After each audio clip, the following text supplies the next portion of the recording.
Oh, Linkara, you make me laugh.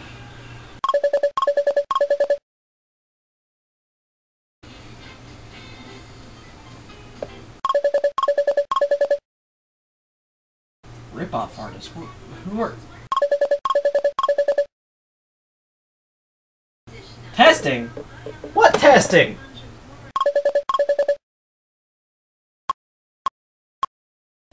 Ah!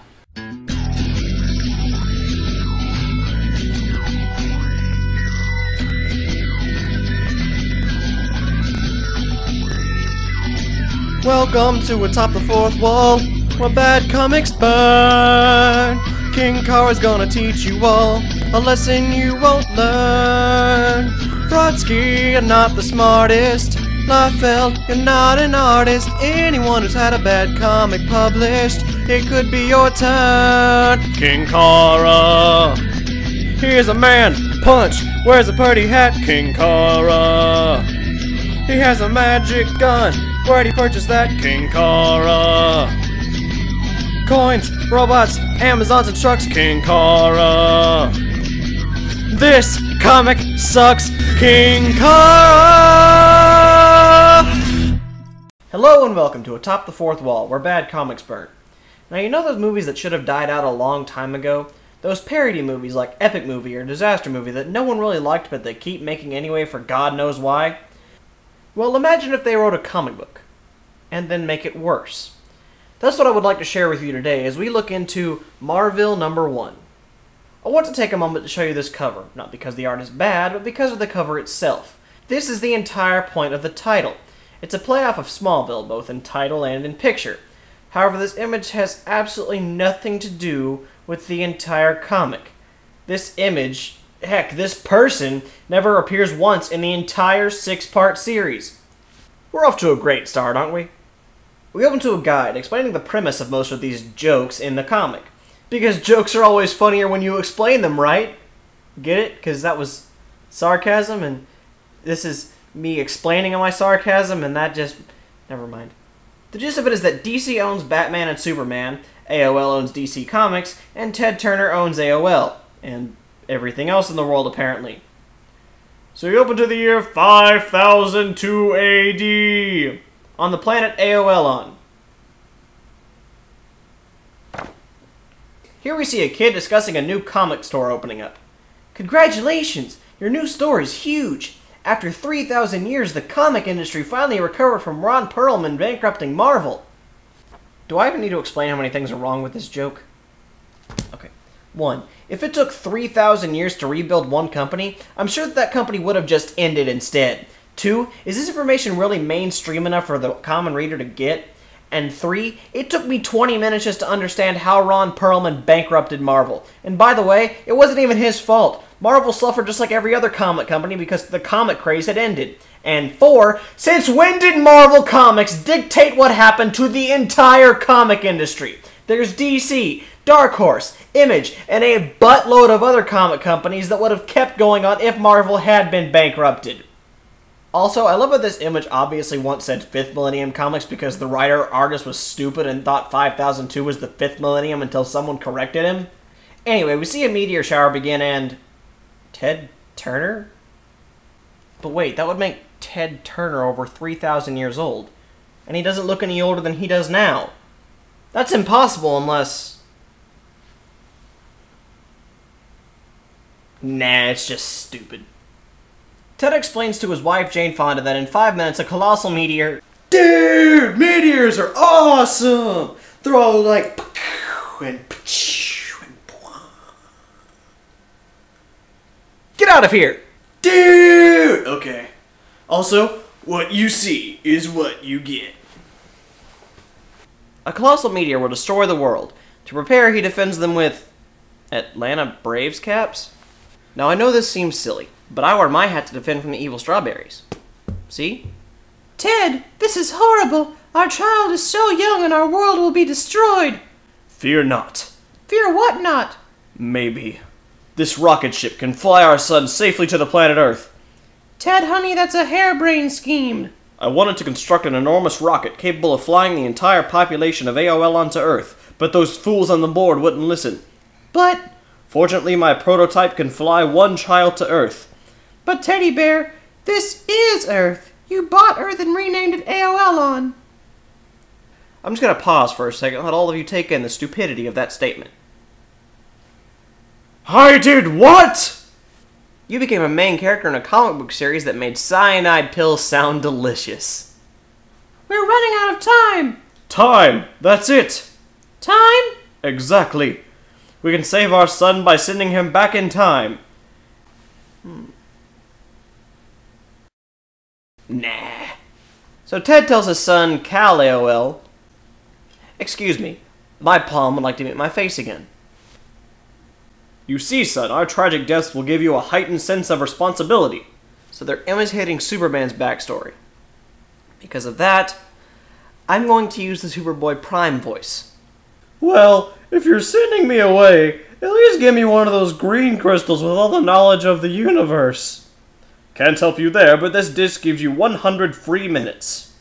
Get it? 'Cause he owns AOL. Yuck. Yuck. Yuck. You also need to wear this special time travel suit. Sure, but what's Marvel? You see, son, Dad's comic company, DCC, sucked. They couldn't make a decent book. What? DC Comics can't make a decent book? Okay, listen here, you putrid waste of ink. DC Comics made two of my favorite comic book stories of all time. And you mean to tell me they can't make a decent book? God, it's no wonder DC doesn't want to do any more crossovers with you, you arrogant buffoon. Ted then sends Cal back in time. Honey, did you vaporize our son? No, but he is. Doing the time warp.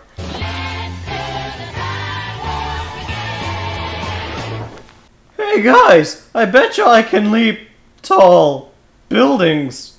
Crap. This sucks. I didn't go to a place with lighter gravity, so I'm not super strong.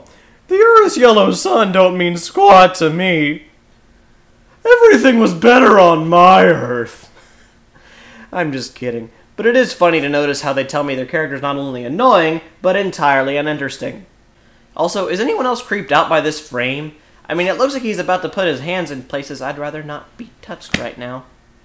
No X-ray vision. Okay, I'll admit it, that's kind of funny. Cal then walks into the middle of the road and is almost hit by a car. Are you alright? Did you see that? I moved at lightning speed. No, I jammed on the brakes or you'd be roadkill. It appears that my journey through time gave me the ability to freeze time. I need to go to Washington, D.C. and see the president. Did you bang your head? No, but I think the writers did. Anyway, Cal asks for a lift to the subway station, but she demands to be paid. He goes to the ATM only to find out that his bank card isn't accepted. The bank manager turns him away, saying that his account has $100 million in it, but it won't open for another 3,000 years here. I would complain here, but my brain is still fritzing. On his way out, someone robs the bank of $100 million. AOL-stro! No! Oh, by the way, they named his dog AOL-stro. Because if it wasn't funny the first time, it's gotta be funny the second time, right? Did the same robber who I didn't stop run out here and kill my lazy, drooling dog? No, sir. What happened is this alleged perpetrator slipped on your dog's drool puddle. That means you get a $100 million reward. How ironic is that? A $100 million reward because a robber slipped on a puddle of dog drool. Hold on just a moment.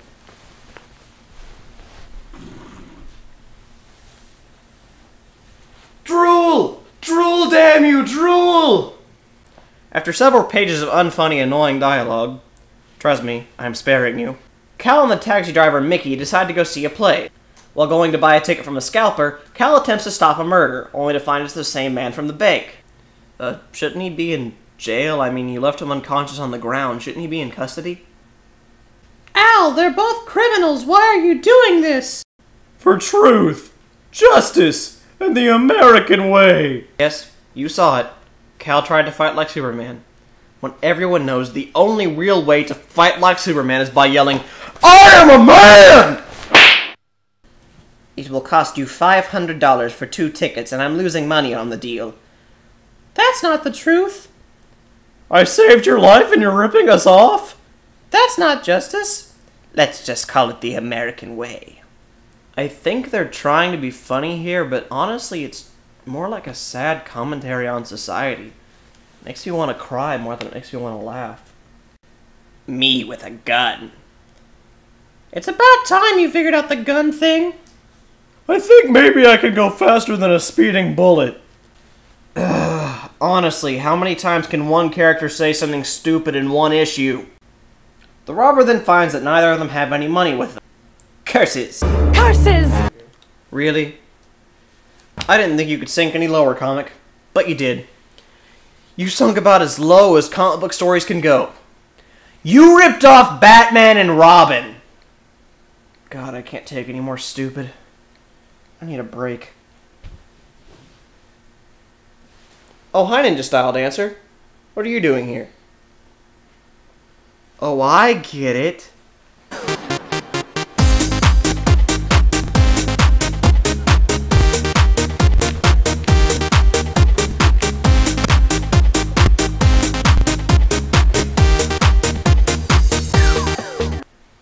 And back to the comic. We see the robber chase after AOL straw, only to be knocked out by one of the dog's farts. A fart joke in a comic. Oh dear God. I think this is what it feels like when your brain implodes. Oh God. Oh God. It's like my whole life has been one long contrived DC comic book backstory. How does that make you feel? Stupid. Just think of all the grand adventures Kal-El must be having. Can you bring him back? Well, no. See, the time machine is here, and he's, well, there. But we could send him something else. Look, my parents sent me something from the future. Sweet. What is it? A phaser? A transporter? What? Clean underwear. This comic sucks. The characters are moronic, the jokes are more mean or depressing than actually funny, and to top it off, does anyone know why this comic was actually made?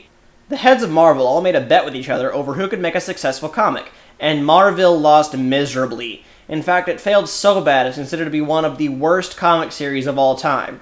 Issue number 2 was exactly the same, only with worse jokes. And number 3 through 5 aren't even joke comics anymore. They just preach about evolution and science and are so dull that they make me want to bash my head in. Issue 6 spends the entire comic telling you exactly what the first 5 did. But wait! There's more! Issue number 7 isn't even an issue. It's about how to send in comics to Marvel. Now, if you'll excuse me, I have to go punch something to make me feel better. Oh, hi, Pollo. I'm a man! Thank you for watching.